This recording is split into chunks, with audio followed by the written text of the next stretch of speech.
Hey there. Thanks for checking out my YouTube channel. I appreciate it. We're doing some video content and probably some blog content as well. And I'll probably end up doing a podcast using the audio that's attached to this live broadcast from there. Um, I'm covering topics on Turo, and I'd greatly appreciate it if you subscribed. And once I get a few subscribers related to this content, I may start doing this actually live. And I might actually pick a time during the week and say, okay, let's have a conversation back and forth.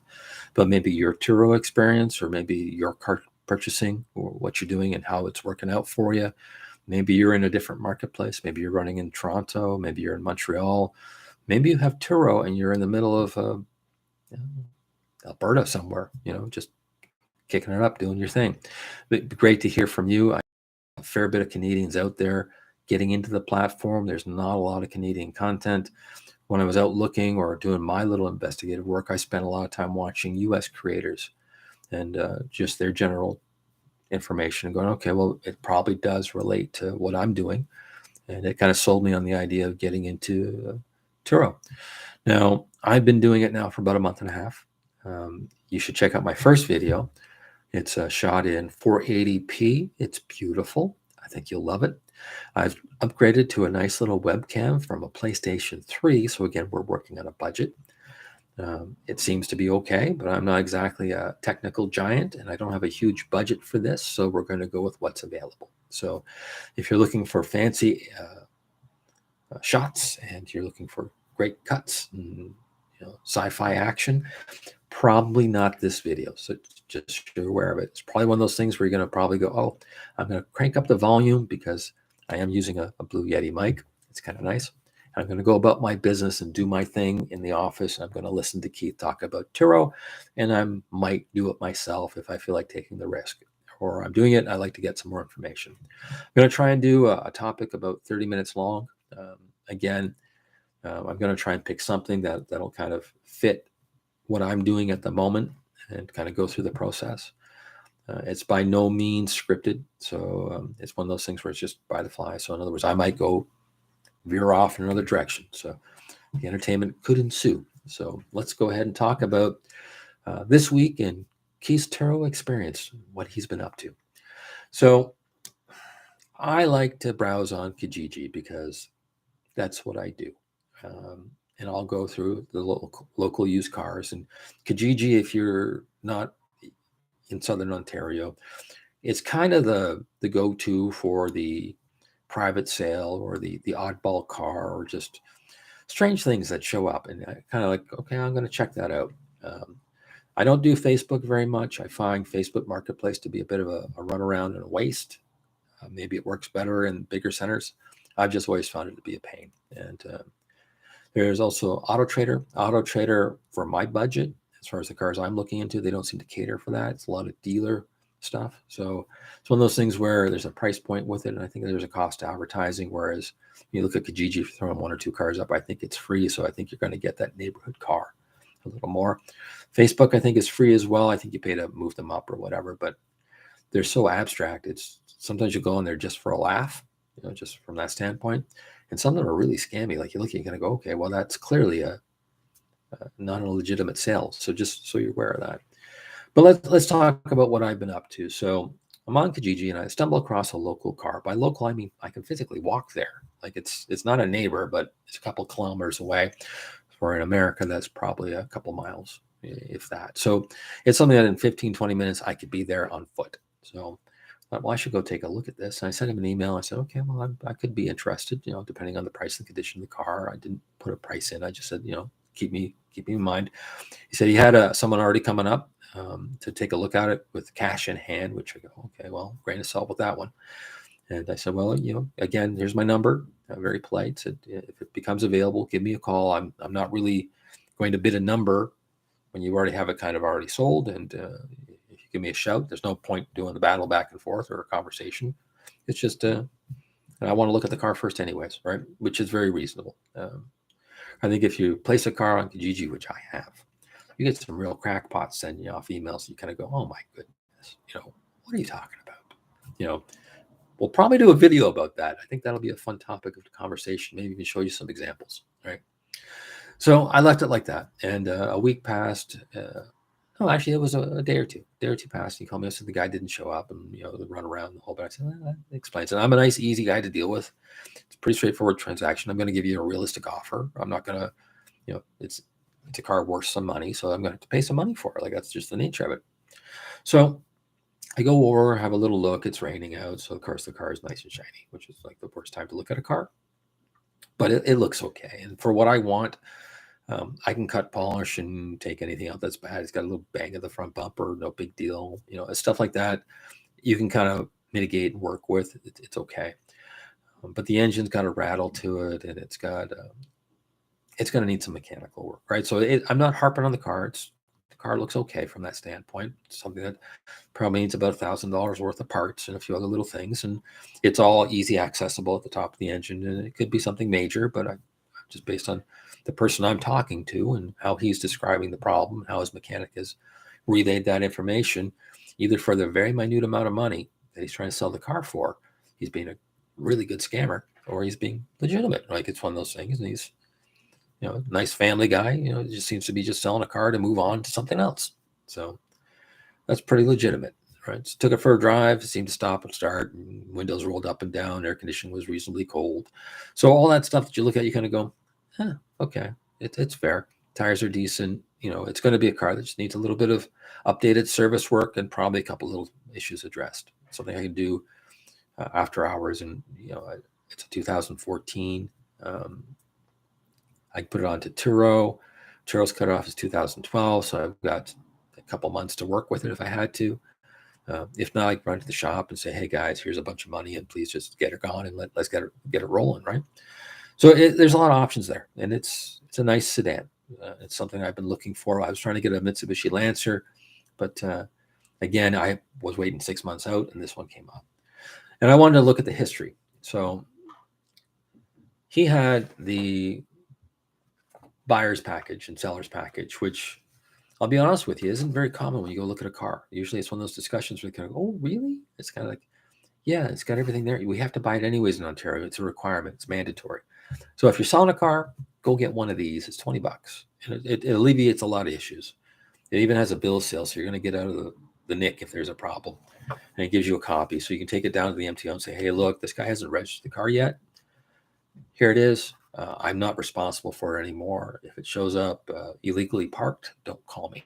If it ends up speeding down the 407, don't send me a bill because it's not my car anymore. So that's important to do this. Just from that standpoint, if the guy's selling the car. So this is what it looks like. It's just your standard government contract type deal. It's got the Ontario thing on it. But if you've seen one of these, you understand what it is. Gives you the VIN on it. It's important to check the VIN as it relates to the ownership, as well as it relates to the car. And the reason being, in Ontario, it's very common to find that this report, the VIN number, is wrong. What happens is over the time during registration, it could have been snowing, and they don't go out to double check it, right? So it could be a mistake. It's a clerical error. Usually it's very easy to fix. It's not a huge hurdle from that standpoint, but it's one of those things, just check. So VIN to car, double check that. Pain in the butt otherwise. Tells you the car is blue, tells you that the year, the make, the model, tells you the trim. So again, nice information from that standpoint. So you can say, okay, that's the car I'm looking at. That matches, right? It tells you the values on the car. The values on the cars are debatable. So this one here gives you a $9,000 wholesale and a $12,200 retail price point, which is arbitrary. The dilemma is this information is old. It's about a year. So they used last year's numbers to calculate this. So it's not what they sell for today. So and with COVID and the whole wonderful world along that line, this stuff has gotten really abstract. So you can kind of ignore this to a certain extent. But the dilemma is you get taxed based on the wholesale value or the resale or the retail value, depending on what you paid for the car. So that's 13%. Now, if you paid $5,000 for the $9,000 car that they say is $9,000, and you go, no, it's $5,000. Like they look on Auto Trader, that's what they're going for. They won't adjust. So it's one of those things, you're paying that money. Now you can go out and spend anywhere between, I think, $75 and $150 to get an appraisal done. And if you're in a higher end car and you kind of go, okay, it's worth that to be able to offset the taxes, great. If you're looking at a car that's like $9,000 or $6,000 to pay that $100, out to get it appraised, you're not really saving anything. So it's not, they've set it up so it's a headache essentially. But at least you get an idea whether or not you're paying double, or if you're some crazy guy out there and you're falling in love with the wrong car. It happens, right? Now it gives you the transfers as far as when the ownerships were changed and also when the plates were renewed. So that's important. It also gives you the kilometers at the time. So again, that's a nice feature because you can kind of go, okay, well, the car makes sense now. I bought it in Toronto. He moved out here. It's got 4 renewals on it because it's had 4 licenses every 2 years. They don't change the plate, but they put the sticker on. So that's good. It tells me the original selling dealer, and it tells me the in-service date. And the in-service date is really important. That most people don't realize can save you a lot of money. So if you're into a Mitsubishi product and you're buying a 2015 and it's 2014, well, that car might have 18 months of warranty. It might have 3 months of warranty. We don't know. But the in-service date will give you a general idea of when it hit the road. That's when the warranty starts, plus the kilometers, right? So if it says up to 160,000 kilometers or 10 years, you're looking at a vehicle 180, well, clearly you don't have warranty. But if you bought it, let's say it's a 2014, you bought it in 15 as a end-of-year model or a demo, well, that in-service date might have 18 months left in it. So that's important. Same thing if you're looking at a Toyota or Honda and you're in a 5-year-old car, you go, geez, that's awfully close. In-service date will tell you whether or not you've actually got warranty. Now, you can also call Honda and the other guys as well, but it's a good rule of thumb. It's a good way of saying, hey, I should check this out, right? Along with the kilometers. Tells you the registration as far as who owned the car, when they owned it, where the car went, that type of deal. So out of province stuff will come up here. It'll also give you the title conditions. So it'll also tell you whether or not the vehicle is clear of any liens. Now, they don't guarantee the lien check, mainly because, again, it's the same deal with the pricing on the car. Their information is a little delayed. So this might have been updated 90 days ago. Could have been updated 60 days ago.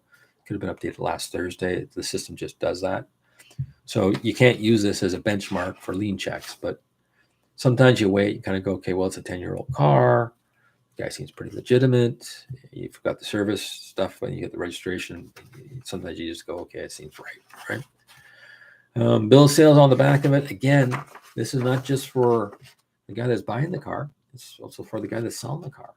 It protects you, gives you a copy, right? So again, that's so when I pick it up, I'm going to drive it. You don't want to get a phone call and say, hey, this guy hasn't registered the car in 3 months. What's going on? Because I don't want to pay the taxes, because that happens, waiting for a paycheck, that type of deal. And it's sitting in someone's driveway. Next thing you know, it's getting towed. They're running the VIN number and your name's coming up, and now you have a tow bill. It's impounded.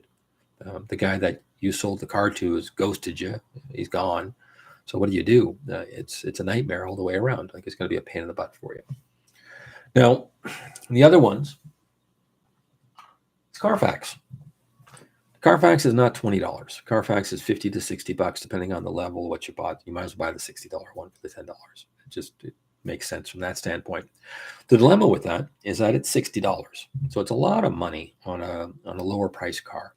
If you're buying a car that's higher end, bigger values to it, spend the $60. It makes sense. There's only one thing in Canada that does that. It is what it is. If you're buying a private car, if you're going through a dealer, you can ask them for a copy of it. Most dealers get it anyways. They get the car from the auction, comes with it. If they've bought the car through a trade-in, usually they've run the CarFax report. They usually buy into a monthly package or a yearly package.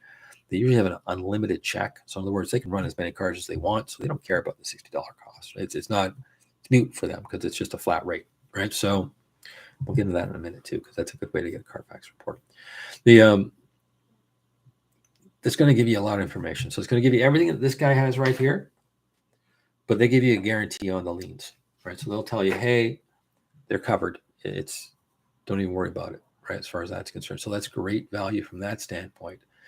And the other one that's important when you're looking at that is it gives you the beginning service records if it went to the car dealership. So if it went to GM or Ford or a Mitsubishi store or Hyundai, it's going to give you that listing. So it's going to say, okay, well, there's the first 3 years. Usually that's done because there's part of the package. It's going to give you the 5 years because they're trying to keep the vehicle under warranty. So you go, okay, well, that's nice and smooth. Every 6,000 or 8,000 K has been oil changed through the dealer. You know that, so it's been covered. It's had the inspections. They always make notes on that, and you'll read through the CarFax report and go, oh, so tires were recommended then, but you don't see tires. So clearly they went to Costco or someplace else to buy tires, right? Which understandable. But it's important to get that. Now, the other one, it'll tell you not just liens, but also tell you things like it does have a previous salvage title attached to it. Now, here in Ontario, it's tricky because let's say a car got salvaged in Nova Scotia, went to Quebec. By the time the ownership hits Ontario, it may never show up as a branded vehicle or a salvage car or damaged. It's kind of a sneaky way of cleaning that, and it's something you got to watch for. It's not as common today because the CarFax report, it's pretty common. But if you're looking at a car you see the reports have got a lot of transfers from different provinces, it's a good idea to do the CarFax. The other one is it's going to tell you whether or not it's got a total loss attached to it. Total loss doesn't mean it was taken off the road, but at some point the insurance company wrote it off, right? That can be detrimental for a Turo listing because you're not going to be able to get it in. They will not allow that. And it's going to be a hurdle for you from that standpoint. Don't even bother. Stay away from the car. Now, if you're buying it because it's personal and you like it, by all means. Usually when you're looking at, well, good example, I pulled a CarFax report from a dealer in Hamilton. I'm not going to name names, but Hamilton's kind of a spot where they have a lot of lower end car dealers, and great spot to go and tour because sometimes you'll find something. It is what it is. Price points kind of dictate, right? And I pulled up the CarFax report, and the very first item on it was total loss from I think Suncor or one of the insurance companies, and the amount paid out for repairs, and they gave it back to the owner, was just under $30,000. Now that was within the first month of ownership, and it's rear end collision, so it's not front end work; it's all rear. So you look at that, you kind of go, well, what in the world is $30,000? Like to total out, and it adds up real quick. Like it's one of those things you can go get brand new bumper cover. There's a support behind the bumper that's again proprietary. You're not going to be able to find it anywhere else but at the dealer, especially if it's a year-old car and it's a new model. You're not going to be able to call a scrapyard up and say, hey, these are the parts I need. Now, 2-year or 3-year-old car, maybe they've used parts. That happens a lot. But that 1-year model, they're using new parts, and it gets expensive real fast, right? So you figure, okay, well, rear tub, maybe, right? That's a lot of work in that car, and the car is now 10 years old. So all that work that was done, is it holding up well? Like, they may have welded a few things. They may have repinched a few things. They may have sealed a few things. Maybe it's not 100% proper. And that's why the price on those cars are very reasonable. When you look at it, you kind of go, oh, well, that's $2,000 less than the one that doesn't have that collision damage. So you need to watch for that. And that's where this little guy, CarFax, will save you. And it's one of those things where you don't want to get stuck with a car you can't get rid of. And you don't want to get into a car that's going to give you headaches. You want all that service records with you. You want to know all the background. No liens on it.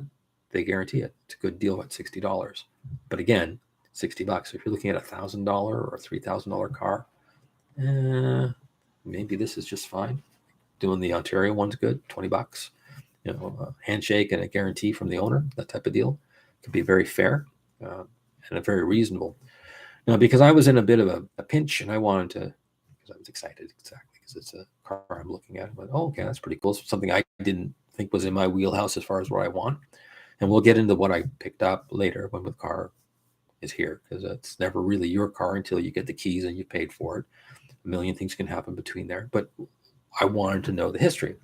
But I didn't want to pay $60 because, well, $60. And they did have this package, which I just wanted a confirmation. So I went to Google and said, okay, so what's the cheaper alternative to a CarFax report? And I remember back in the day, you get a CarProof. The CarProof was $24.95. I remember getting them all the time. I remember if you had a promo code, I think it was promo 15 or something like that. It was like you get $10 off, right? So if you Google the promo code, you're really paying $15 or $20 for it. I thought, okay, well and it was fairly decent. Like it was on par, with the exception of, I think the service records weren't really included in it unless it was, but all the accident history and all the police reports were there. Like it was a nice, I don't know, from that standpoint, good value for what that was. That's my one complaint with CarFax is they should have a scaled back or a lesser price point, kind of a teaser to say, okay, well, here's the basic one, and then you can upgrade if you want to go any further. I think that would be a good item to do. So I went with VIN check because it's $15. That's a bargain. That's taxes in. That's $15. So really, it's like $12 Canadian, right? So it's $15, right? But it is void of information. Like it is not really worth bothering because the Ontario package gives pretty much everything you need from that. Like it's not worth the confirmation. In fact, just go buy another one of these. Like that's really what it comes down to. So it doesn't give you a lien check. It doesn't even give you a history of lien checks. Like when I go through CarFax, it actually says, hey, this was financed by GMAC 7 years ago or 3 years ago. It's been paid out. Like it says the payout on it, right? It doesn't do that on VinCheck. It doesn't give you any history on it. So I know the car I'm looking at some point carried financing. I know that. It's in clearly. It just is what it is. People finance cars. This one was clearly financed. Now, it didn't go through things like intervolts on registration. So it doesn't tell you the kilometers every time the plate's been renewed. It doesn't tell you the district it was in. It doesn't tell you where it's from. I guess it didn't even say this is an Ontario car. This has, this is the registration from it. It gave me the build sheet that I could probably pull off the website of the manufacturer, which is still nice. Like to be able to say, okay, there's the VIN number. This is the color of the car. It's got a sunroof. It's got this audio package. It's got that. I can confirm and go, okay, it's complete. It is what it is. That's fine. But it doesn't give you anything else from that standpoint. It tells you it hasn't been flooded. It gives you a bunch of checklists. But to be honest with you, if you don't provide me with the information on registration, I got to question whether or not those things are even legitimate, right? So for $15 on VIN check, waste of time, unless you feel like spending $15 because you're spending $1,000 car, you want a little reassurance. Maybe it's better in the States, but in Canada, it's not worth doing. Buy the seller's package, and you'll have all that information as far as that's concerned. Now, I'm trying to keep these videos to under 30 minutes. Again, I do veer off a little bit in the conversation, so I do apologize for that. Now, this is something that I do after I've gone and checked the car over, and we'll go over a process as far as how I traditionally check cars. I've done it quite a bit in the past because I did work in the auto trade before. So I do know kind of the flow to it. I use a PDF form that I got from Chris Fix. I don't know if you're familiar with that YouTuber, but he's got an inspection sheet that's really good for going out and checking cars. And it's nice to have that because even if you're good at it or you're familiar with it, because you're having that little chit chat with the owner, you're feeling good, you're in your car, you're driving it, feels great. This is wonderful. And you get distracted really easy by shiny objects. I know I do. So having that little clipboard and being able to say, okay, well, I got to look at these 32 points real quick. Is the windshield okay? Yes. Do the windows roll up and down? Yes. Does the stereo turn on and off? Does the air conditioning work? Is the interior? And Chris Fix has a whole bunch of stuff there, so I'm not going to go over the checklist. We'll do that on another video. But I do that along with the test drive and work out the dollars and cents on the car as close as we can. And then I like to follow up with these reports. Right? I haven't completed the sale yet, but I just want to confirm what the seller has told me. And that's where higher price car, CarFax, yes, I would definitely do that.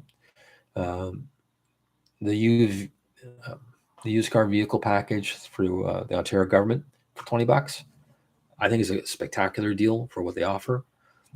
It's kind of a bit of a pooch because you got the guy's selling it buys it. The guy that's buying it, so really getting $40 out of the deal. So I understand it's a bit of a scam, and some of the numbers aren't accurate. So the wholesale and the retail values are really kind of abstract. So again, can't really follow that. Lien is a little bit off by maybe 90 days. So just that's something to be aware of. But again, it just tells you registration points, kilometer times. It gives you the general build of the car, not the full build sheet, but it'll say, hey, this is a SE, this is a GT, this is so in other words, it's on the ownership anyway, so it's worthwhile from that standpoint. So those are the two I would go with. You're looking at budget, $20, go get it at the Ministry of Transportation. You can't do it online. So that's the hassle there. You got to go for a little bit of a walk or a drive and go there. $60 for the CarFax report. I think it's great value for what it provides. Do I think it's overpriced and a little padded? A little bit. They're taking advantage of the fact that I think they're a conglomerate. There really isn't any other option. Now, if you're out there and you go, Keith, oh, hold on, this is the one to use.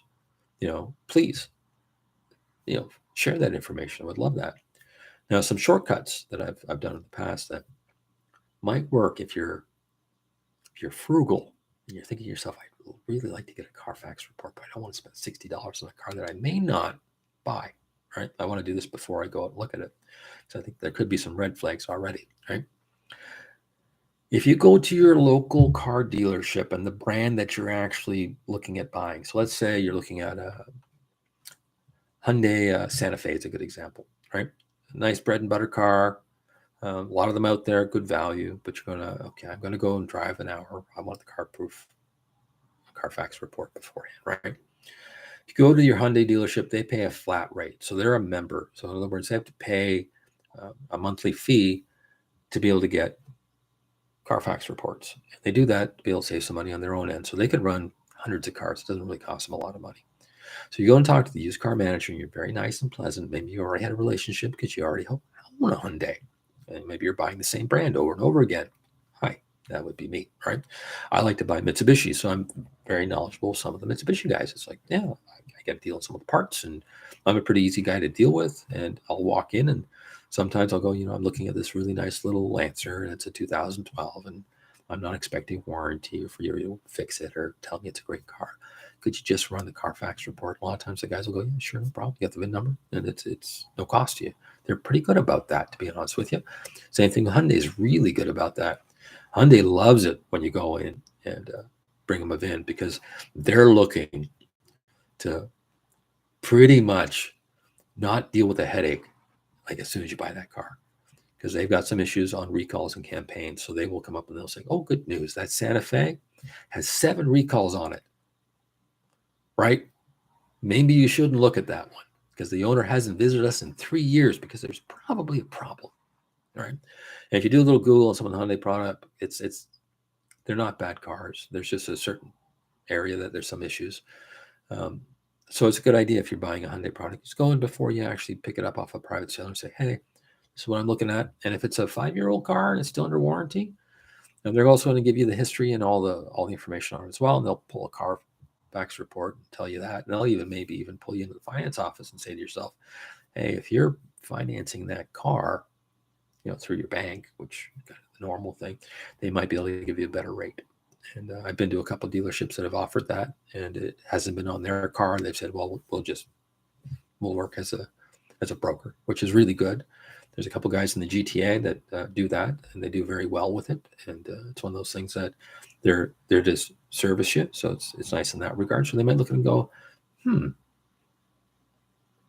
that's a competitive price, and they'll tell you that, and they'll say you can't match it. They'll say that right off the bat. They won't even waste your time. Or they might go, hey, there's 17 of them out back, and they're all $2,000 less. You want to go pick your color? That happens a lot too. So just be aware of it. So don't look at them as, the pushy car guys with just going and talk to them. They're not that bad, right? So that's the one thing that I would review as far as that's concerned. If you're looking to save a little bit of money and go from that standpoint. Other one is your car insurance agent. If you have an actual broker that you talk to, it's important that before you pick the car up, you run the VIN through them because they will run it through their system. It's not a car proof report, but what will happen is, let's say Juana Nisa has had that car insured. And Juana Nisa has a giant red flag on it. Like, geez, we've claimed that car 4 times. It's a magnet for accidents. Could be the driver's fault. Could be the fact the car's red. We don't know. But she will tell you and say, hey, Keith, this one's, can't really disclose much, but I'll tell you, we're on a car proof report. And then usually that's where they're going to say, hey, you probably should. So just be aware of that. Your insurance broker, key. The other one is they're also going to tell you the rate of the insurance, which is something you want to know before you buy the car. You want to be able to say, okay, if I'm comparing 2 cars, a good example would be a Ford Focus, and you're looking at a Cruze Chevy. Strangely enough, there's a price difference on insurance, and sometimes it can roll up depending on your driving record and age and group. It can almost be $1,100 between the two as far as the spread. There's no rhyme or reason for it. They're both very similar cars, But you might look and go, oh, well, geez, no, I don't want to spend the extra $85 a month or extra $60 a month. Both cars to you seem comparable. You're not a car person. You just go, it's a car, I put the keys in, I drive to work, and it's a hatchback. It is what it is, right? And that can be a factor on a decision process for you. So that's the other one to talk to your broker about. Again, this is where I go off that little rant and we go over 30 minutes. So I do apologize from that standpoint. We're going to wrap it up. Now, as you are aware, I've been spending a small fortune on the production quality and the beautiful whiteboard. So huge bucks there, right?